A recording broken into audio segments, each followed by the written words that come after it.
introduce yourself really quickly, and then we can kind of jump into talking about Yes, sure. So my name's Celia and I'm a eating disorder specialist. I'm based in Scotland, but I serve clients and therapists worldwide.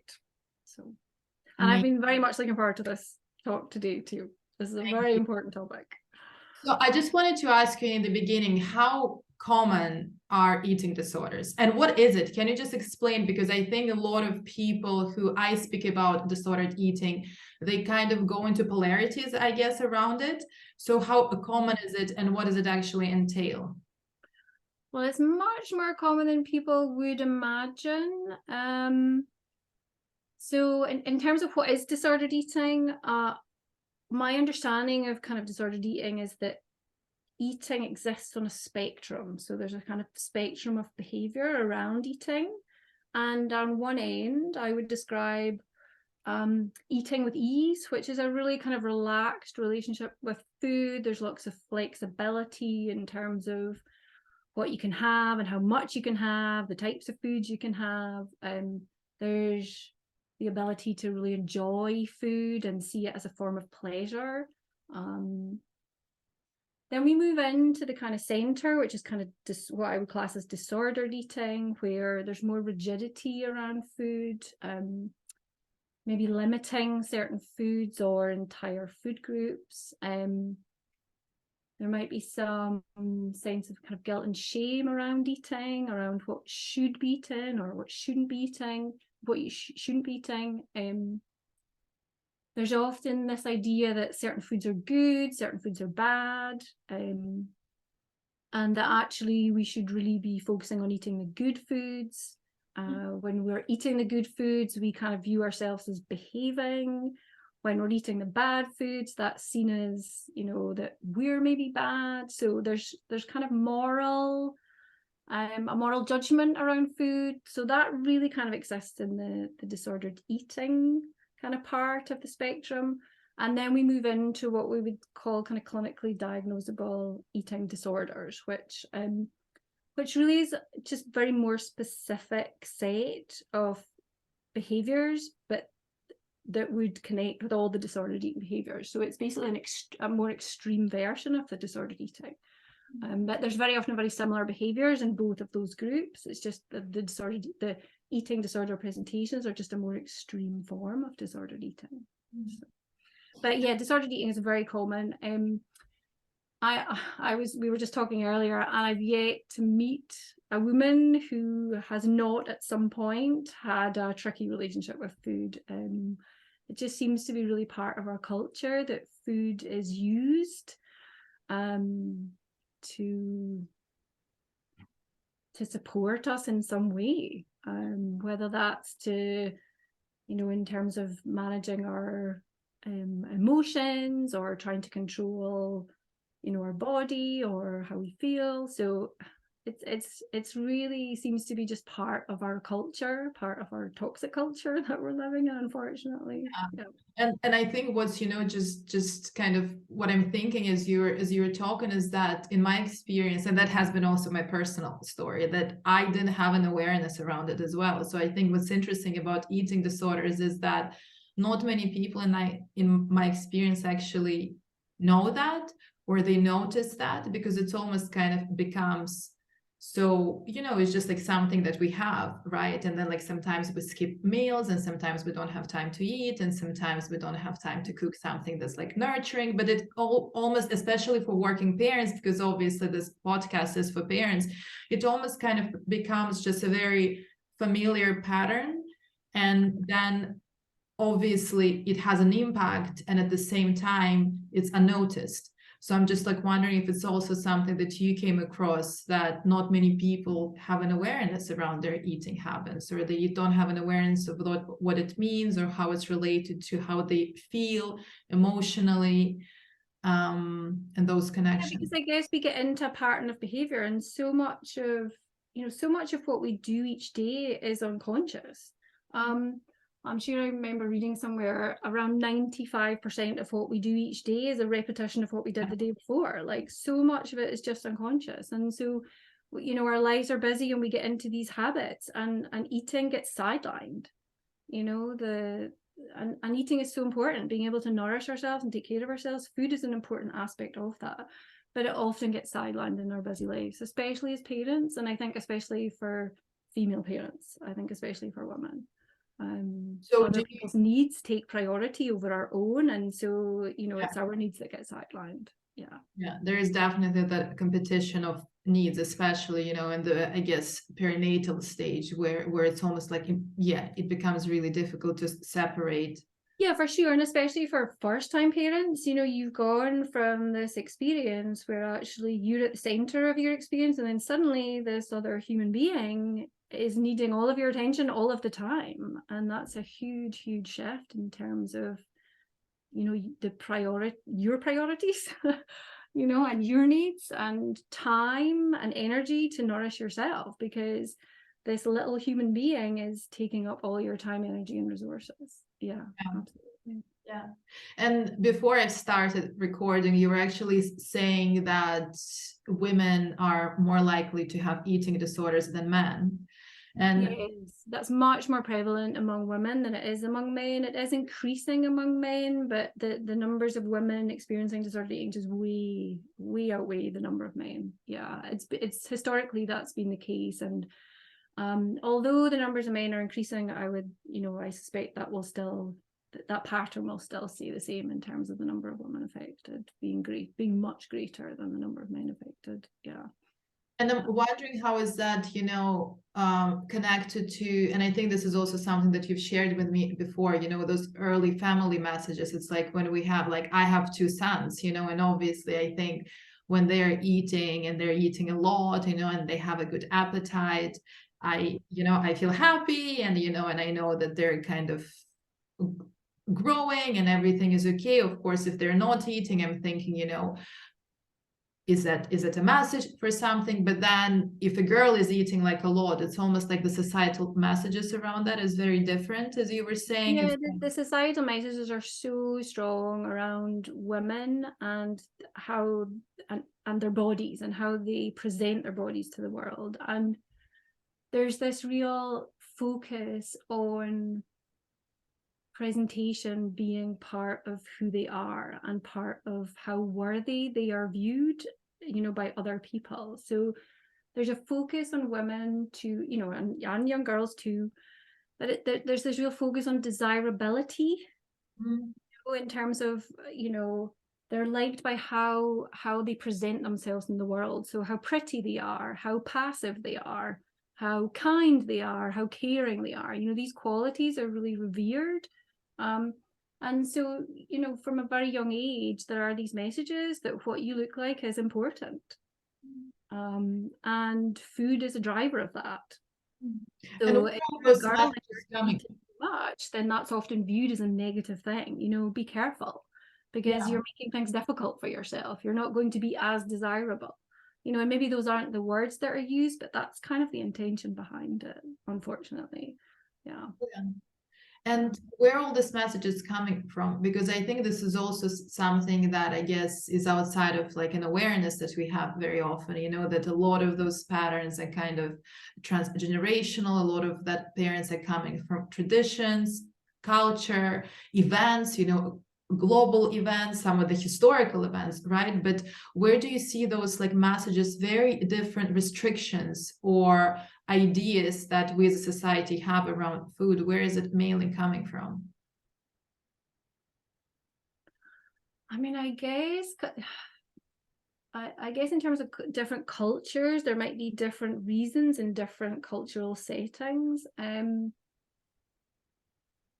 But certainly in the UK or in Scotland, where I've grown up, you know, there is this idea that, you know, men grow up to be big and strong, and, you know, let's feed the men up. Let's, you know, it is that conversation at the dinner table of, you know, I want you to grow up and to be big and strong. So eat as much as you like, keep going, fill your tummy.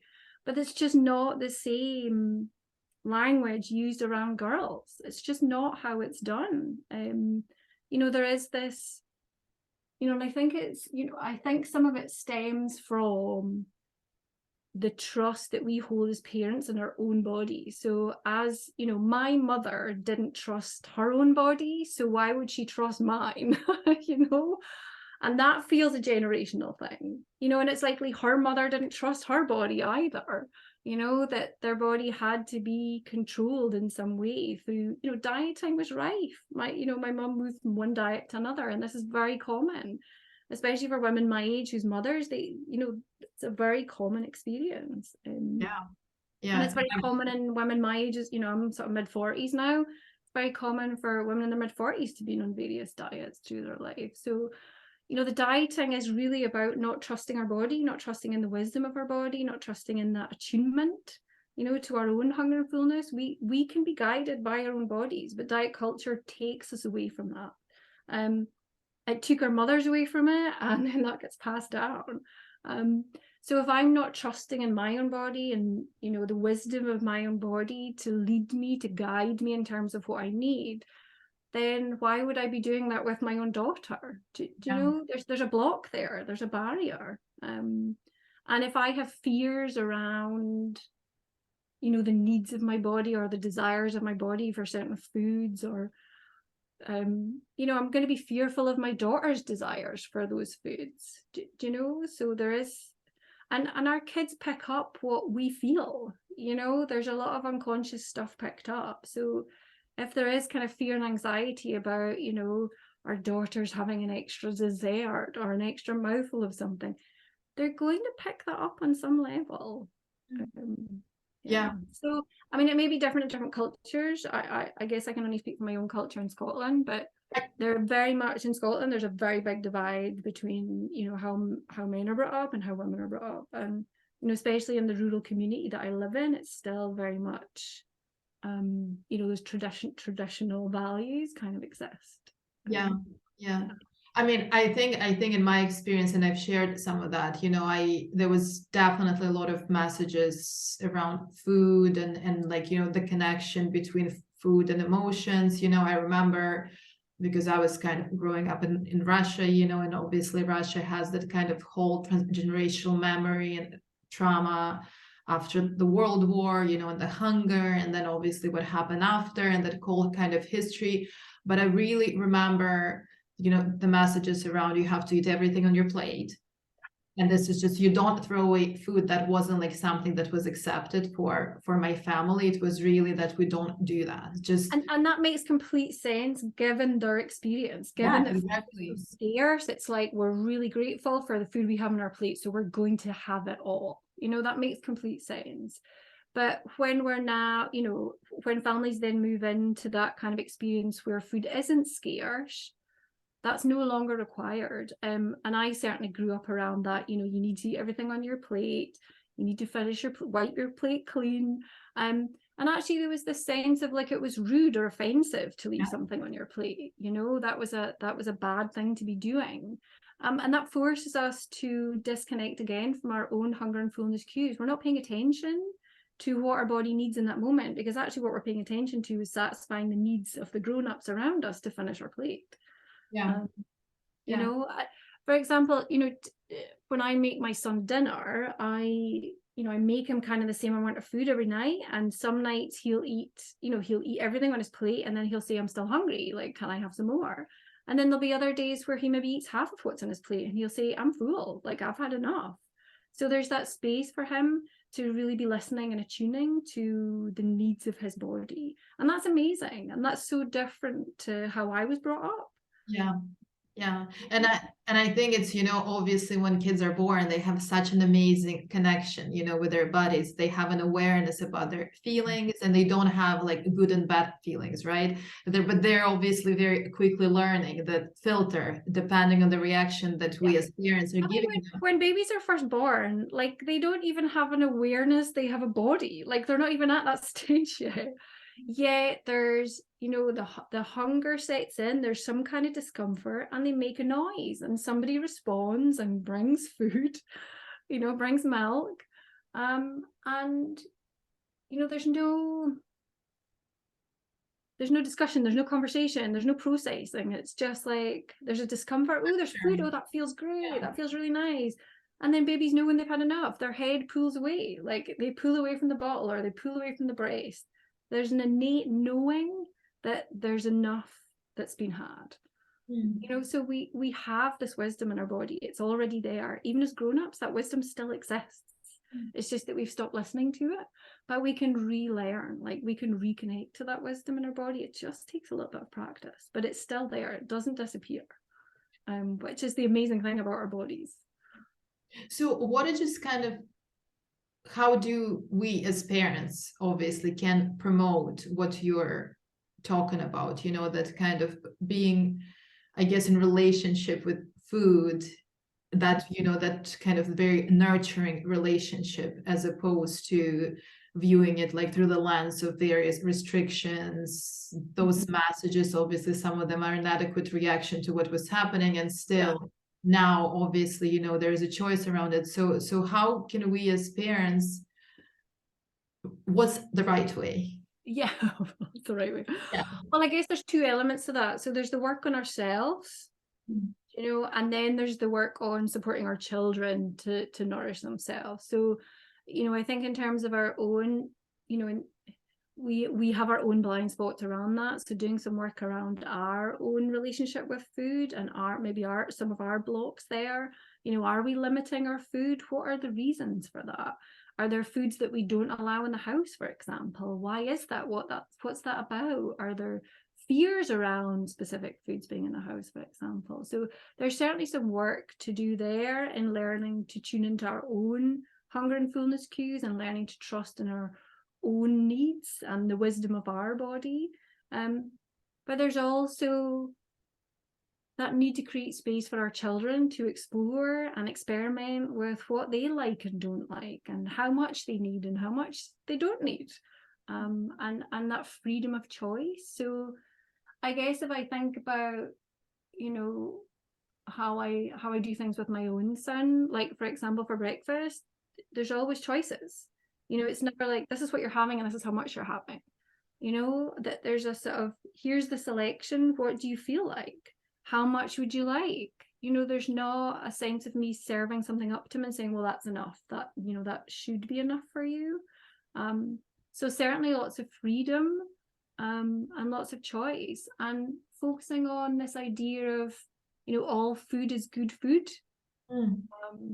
Like all food gives your body, like every single kind of food gives your body energy, and actually that's a good thing. And I think this is a message that, like, definitely, as you said, the toxic culture is like struggling so much with, because all that you see on social media, you know, is like how you like need to eat the green stuff all the time, or, you know, how you just need to make sure, how you need to measure how much you eat, or, you know, how you can have like the days when you eat everything, but then you need to kind of work for it, you know, it's almost like you need to do something to get a reward. And I think obviously, you know, again, just growing up, even like this idea of, you know, you need to eat something before you can have a dessert, or, you know, you need to have your main course before you can have a cake, you know, or those messages that are kind of all about that division, right? That there is like something that can be a reward, but then you just have to eat something that you really dislike just because it's good for you. But when food has equal value, the reward system comes out of it. You know, when we view food as equal, you know, as not good or bad, as neutral, rather, neutral would be a better word than equal. If we view food as neutral, that reward system comes out of it, and actually children then don't make decisions based on the reward, you know, based on the thing that they like being limited in some way, or having to sacrifice, oh, I've got to eat this horrible thing before I can get the thing that I like. Yeah, and I can see how it can be so challenging for you know, for many parents, as you were saying, because parents are fearful. You know, if you've been brought up with this idea that, you know, fat is bad, sugar is bad, anything that contains those things is bad, you know, you're going to have fear around those foods even being in the cupboards. Especially if you've had a history of dieting where you've limited those foods and then felt out of control around those foods as a result of limiting those foods. You're going to be fearful around that, and you're going to carry those fears into that connection you have with your child. You're going to be fearful for them losing control around these foods. you know. But actually, if they're brought up with this idea that food is neutral, and that certain foods can give them, I guess, you know, I talked to my son about the foods that give him quick. Do you need quick energy? Do you know? Because, and sometimes he does really need quick energy because he's in from school and then he's out playing football or something. So these kind of high energy foods are actually just exactly what he needs in that moment. But there's not a kind of, oh, well, you can only have a small amount of that because it's a high energy food, you know, or you have to have this first before you have this. So it's almost like what you're saying, it's kind of thinking of what kind of purpose you need to achieve Yeah, like how do you want, yeah, like what need do you have in this moment? And, you know, I guess that's a question I ask myself before, you know, I go into the kitchen to get something to eat, whether that's a meal, where I'm making a meal or having a snack. It's like, what need have I got here? You know, am I wanting something quick and easy? You know, like some days I just don't have the time, energy, or capacity to make something, you know, really delicious for myself. So I might just have a bowl of cereal because I literally can't be bothered. And then there's other days where I feel really motivated to make myself something really delicious and I'll spend the time. But, you know, it's really about meeting what needs do I have right now and how best can food meet those needs in the moment. So, you know, there's also questions like, how do I want to feel after eating? You know, so I know there are certain kind of high energy foods that, you know, if I have them by themselves, like I'll get that quick energy, but then I'll kind of crash after it. And my body doesn't like that feeling. So actually I tend to have those high energy foods alongside something else that's kind of more slow releasing. And that stops that kind of crash for me. So it's also about kind of thinking about how do I want to feel after I eat as well, and what food is going to meet that need. Yeah. And also I think how do you cope, or how do you manage the guilt that very often comes? And for many people, you know, that's like a strong association in between eating something that's perceived to be bad, and then guilt, shame, and then obviously everything else. And in connections with parents, you know, when the child is eating something that a parent perceives to be bad, then also feeling guilty for offering that, or, you know, for not like cooking a very kind of big dinner or something, for giving, you're saying like and you know, and I say to parents, you know, you're doing an amazing job here, and you know, most parents are doing the best they can. You know, and with the time pressure and time constraints, you know, it's impossible for a parent to be cooking food from scratch every single night for their child. And, you know, the pressure and stress that can come with that, it's actually just not worth it. So it's about looking at what you've got, what time you've got, what resources you've got, and just doing the best that you can with it. And actually offering yourself some compassion in that process, that it's just going to be what it is. And actually, it's okay if it's, I don't know, beans on toast or something. Like, it's fine. And something that I hear that you know is really interesting. So, you know, with like an emotional regulation, then food kind of becomes, you know, that sense of like a solution for whatever uncomfortable feeling children can have. And I've been actually in the situation with my kids when, you know, they're kind of going through, I don't know, they're feeling angry, or, you know, they're just, and I just need to go, you know, I need to be somewhere. And it's really easy, you know, to suggest, do you want a cookie? Do you want to have some chocolate? You know, and let's just get it going. Let's kind of solve this in a moment. It seems like such a easy way out, you know, in a way. Sure. And I think, and it's not to say that that is a bad solution, do you know, because actually food is amazing at helping us to regulate. Like, food's really good for that. I guess the issue is when it becomes the only strategy. Do you know? So, you know, there are certainly times where, you know, I've had a really rough day and I use food to help me feel better. But I used to feel guilt and shame around that, but I don't anymore, because actually there's this awareness that food does have that value, food does have that capacity, and that's okay. You know, we don't want to kind of, you know, end emotional eating, like ban it for life, you know, because food has this value. It's great at doing that. But I guess the challenge is if it's the only go-to that we have to meet emotional need, that's when it becomes a problem. strategy for an emotional self-regulation. So like, it's okay that it's a choice, that it's one of the choices that we use in order to regulate. Like, that's okay. It's just that, you know, diet culture has kind of demonized that food is a regulator. See, that's a bad thing, but actually there are times in my life where it's really useful for doing that. If those other strategies that I would normally use aren't available to me, food is there. Like you said, it's quick and easy. It's sometimes just the thing that's available at the time, and actually that feels okay. Yeah. And I think just having that like in a toolbox, you know, again, without kind of putting so much evil energy into just one act, you know, like a one-off, or it could be even several offs. But I think very often what I see in working with parents, just again, because I think that toxic culture that you were talking about, it's around food, it's around parenting, it's around the expectations on how we should be as parents, you know, or how should we like deal with our children, you know, it's really about everything, right? There's just it's really like putting all of us kind of in the box to a certain extent. I think it's turning it into a kind of moral issue again, when actually food is a resource.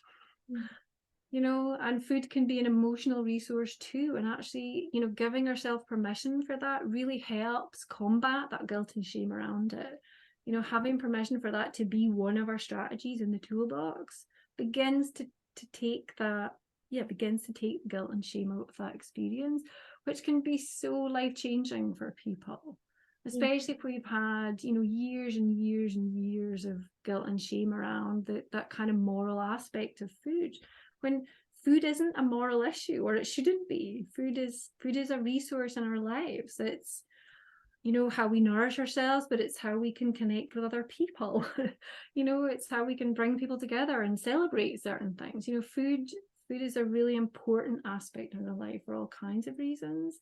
And diet culture just kind of takes the soul out of it, you know, and makes it this thing that we're in battle with, rather than actually this thing we can welcome into our lives and celebrate. I think I've definitely raised like with those messages, you know, about you need to be careful. You need to be careful with how much you eat. You need to be careful with what you eat. You need to be careful with like, you know, how often you have something that's bad. And there was just all this shoots, you know, and I think obviously, you know, now there's much more information. And I think it's that access to like information can be both helpful and overwhelming at the same time, because I think that really creates that like perception that we need to do everything right. Now that we have that information, somehow we just don't have it right for a mistake, you know. And I think there's a lot of pressure on parents, not just around eating, but around all kinds of issues, to get it right, you know, to be the perfect parent, you know, when actually the perfect parent doesn't exist. There's no perfect parent. There's no perfect parent. There's no perfect child. There's no perfect partner. There's no perfect family. Like, it's, you know. But I just like what you're saying, and you know, it's just really about removing the pressure that when you're saying like this idea of just using food as a resource, and then you can actually decide that sometimes you are going to have the times when you're going to be emotionally eating, you know, like I've been doing this today because I had a really kind of stressful experience, like a stressful day, and you know there are going to be times when perhaps you're going to have some kind of disordered eating patterns that will be a response or a choice that you're making because of the situation, right? But I think just normalizing, but it's very different when it comes from a place of awareness and a place of choice. Do you know, so if I'm having a bad day, I have choices about what I do around that. You know, so one of the things I might do is go for a walk, or call my sister, or but the other thing I might do is go and have something really nice out the fridge because that's going to make me feel better, or have a glass of wine, or, do you know, but it's about having the choice and making that choice from a place of awareness, rather than just this kind of autopilot, slightly disconnected, kind of finding yourself at the fridge and in the tub of ice cream before you've even realized what you're doing. You know, that's a very different experience. Yeah, and I think, you know, the part of this choice is what you were saying before, is actually recognizing and allowing children to have their choices that we as parents don't agree with. Because I noticed for myself, even, you know, when my son is like saying, I don't want to eat it, I'm not going to have it, like that tastes yucky, you know, or that's like, I hate that.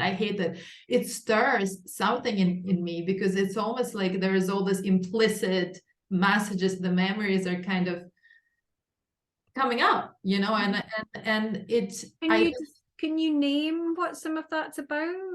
Do you feel able to name what some of that's about? I think there is, like, you know, what I was like sharing, that idea that food is not to be like messed around with, you know, and I think, you know, because of how unconscious it is, how unaware it's just like more, it comes as a surprise, and then I'm, you know, yeah, I'm luckily kind of able to slow down and, you know, and support myself. And I mean, often those triggers, they come as sensations first.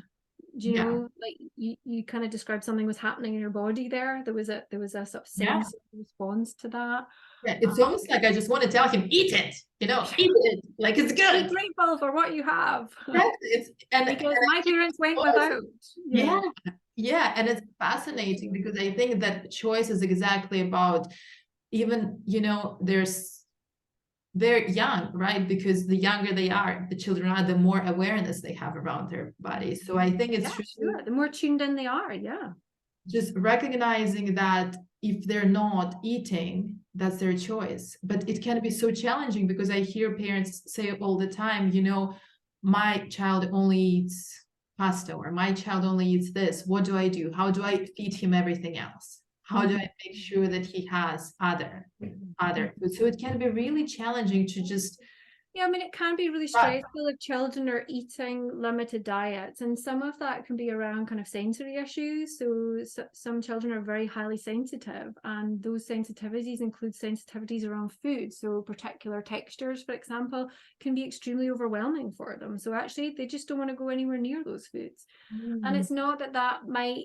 last forever, but just now, that's just too overwhelming for them. And actually, you know, sometimes with children like that, the approach is this kind of idea of exposure therapy, where you introduce the foods to them and all the rest of it. But actually that can be re-traumatizing because it's a sensitivity issue. It's not, I don't like this and I will learn to like it. It's more that actually the texture of this very specific food in my body is totally overwhelming for my system. So there are some very valid reasons why children don't like particular foods or don't want those particular foods to come into their body. It's a very overwhelming experience.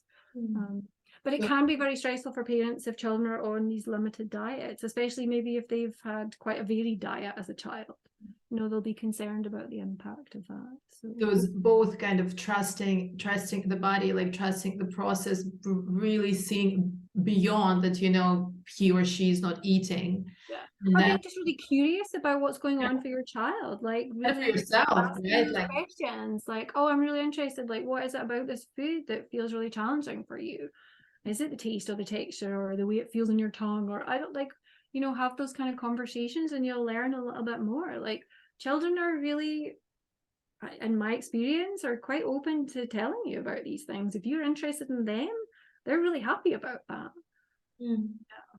And I think as soon as it doesn't become like, you know, something that's a rule, you know, that's a non-negotiable rule, this is what we do, this is what happens around the table, this is what happens with food, this is what we have for lunch, when it becomes that really non-negotiable rule, then there's a lot of resistance, and then there's kind of a lot of, you know, it becomes really difficult to well, meal times then become a time of stress. And actually, you know, if we're eating when we're stressed, that really impacts how we actually digest our food. So we need to be in that kind of safe, connected place in order to digest our food. We need to move into that state of rest and digest really before we're sitting down to eat. And actually, if there's a lot of stress around family dinner times, then we're not going to be getting into that place in our bodies. You know, we're not going to be getting there as parents, but our children aren't going to be getting there either. And that just reinforces this really difficult relationship with food because they associate food with stress. So what happens then when we as parents, because there are a lot of times, you know, during parenting or throughout the parenting journey, when we are stressed, when we are kind of stretched beyond capacity, when we are tired, not sleeping, especially for, you know, young parents who don't really like with young kids, I mean, who don't really have any time to cook, or I mean, they don't have time to take care of themselves, you know, during that. And so how does then food can become that resource that can offer them some kind of nurture and comfort? Because very often what I notice with those parents is that they either forget that they need food, or they just eat something that, you know, it's kind of easy, or like a snack or whatever.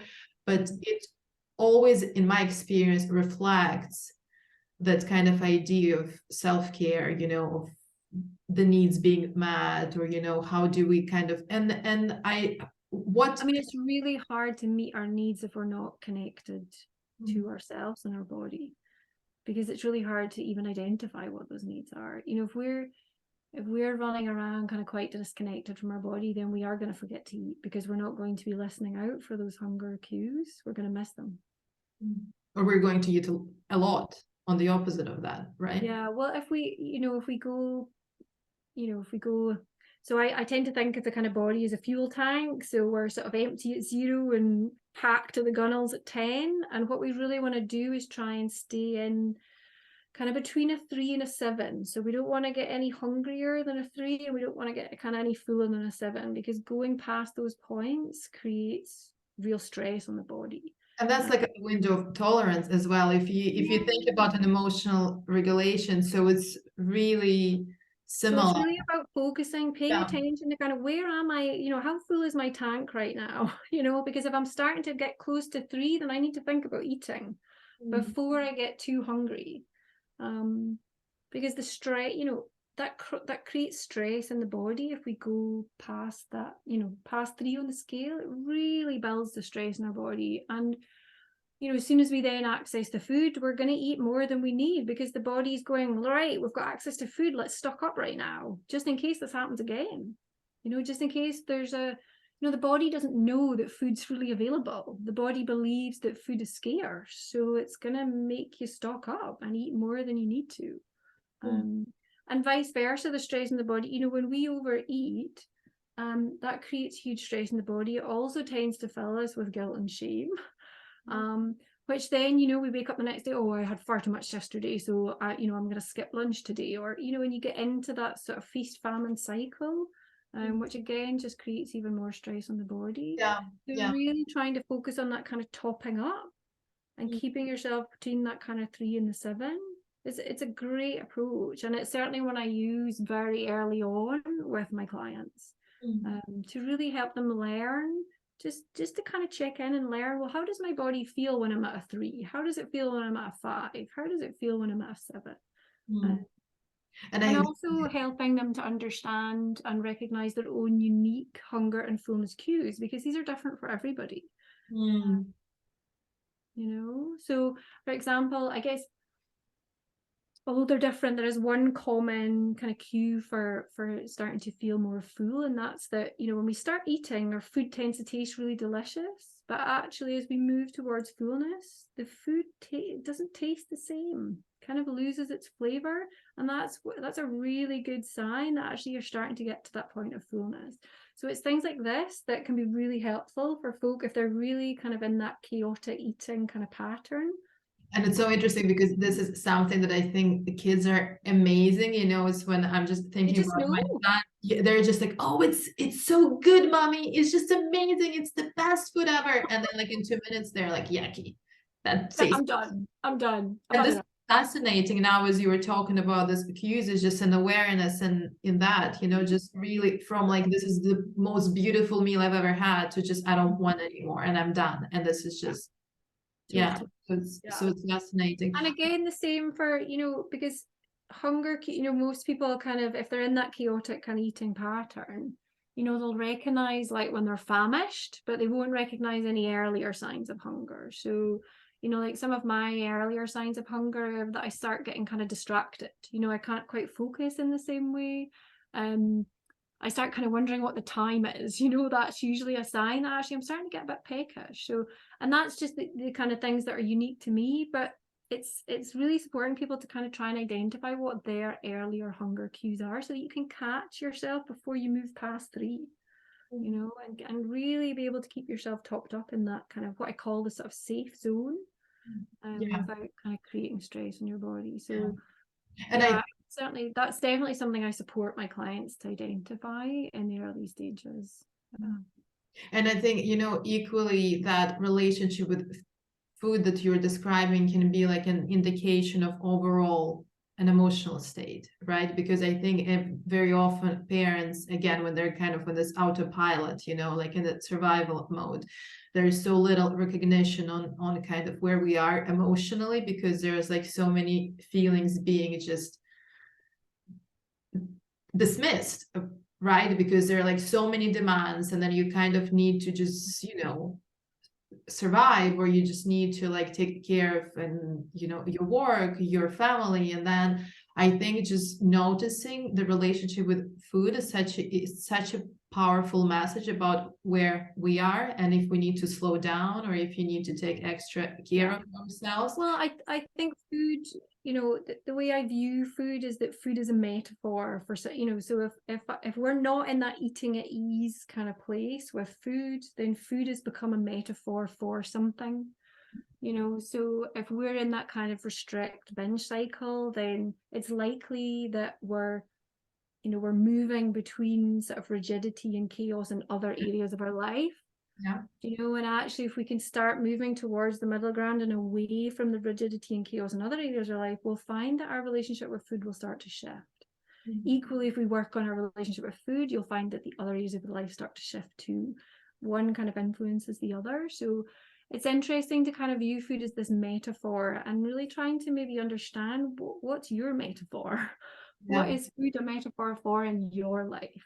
Yeah, and I love that. I really love that kind of, you know, just thinking about what is the meaning for me, you know, and what kind of relationship I want to have. It's really as opposed to, and I think this is like the metaphor for me for parenting, and this is what I always tell my clients, that it's really about deciding what kind of parent you want to be, to finding what works for you, because all of the messages that are around you, you know, all of those expectations, all of that shoots, ultimately really the choice that you need to make is what kind of parent I want to be. And I really think that metaphor that you are just sharing now is really powerful, because it kind of says you're in charge of that. You know, you can make the choice, and you can decide